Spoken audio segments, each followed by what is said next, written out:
நான் உங்ககிட்ட கொஞ்சம் பேசணும்.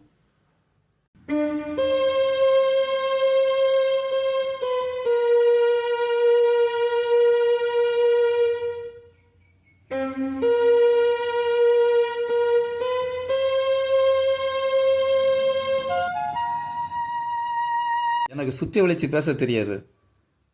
நேரடியாக சொல்கிறேன். எனக்கு ஜோதியை பிடிச்சிருக்கு. ஜோதிக்கு என்ன பிடிச்சிருக்கு. அவ்வளவுதானே? எல்லாம் சொல்லியாச்சுல, இடத்த காலி பண்ணு.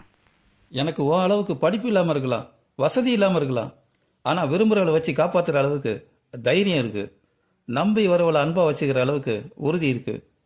எங்கள் கல்யாணத்தை நடத்தி வச்சா உன் கௌரவம் ஒன்றை குறைஞ்சா போயிடும். அரை வயித்து சாப்பாட்டுக்காக ஒரு அயோக்கியன் அண்டி பழைக்கிற அனாத கல்யாணத்தை பத்தி நீ பேசுறியா? இதை பார், என்னை பற்றி எது வேணாலும் பேசு, பெரியவரை பற்றி பேசாத. அவர் ஒரு தெய்வம் மாதிரி. சாத்தானுக்கு உங்க பாஷையில தெய்வம்னு பேரா? அதை விவாதிக்க நான் இங்கே வரல. முடிவாக எங்கள் கல்யாணத்துக்கு என்ன சொல்கிற? நான் அவளை என் குழந்தைக்கு மேல நேசிக்கிறேன். உன்ன மாதிரி ஒரு பொறுக்கிக்கு அவ வாக்கப்பட நான் சம்மதிக்க மாட்டேன். நான் செத்தாதான் இந்த கல்யாணமே நடக்கும்.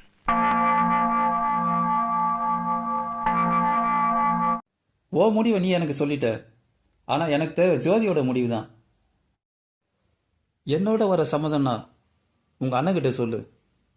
இல்லை உங்கள் அண்ணன் தான் பெருசுன்னு நினச்சா என்கிட்ட சொல்லு. நான் ஒதுங்கிடுறேன்.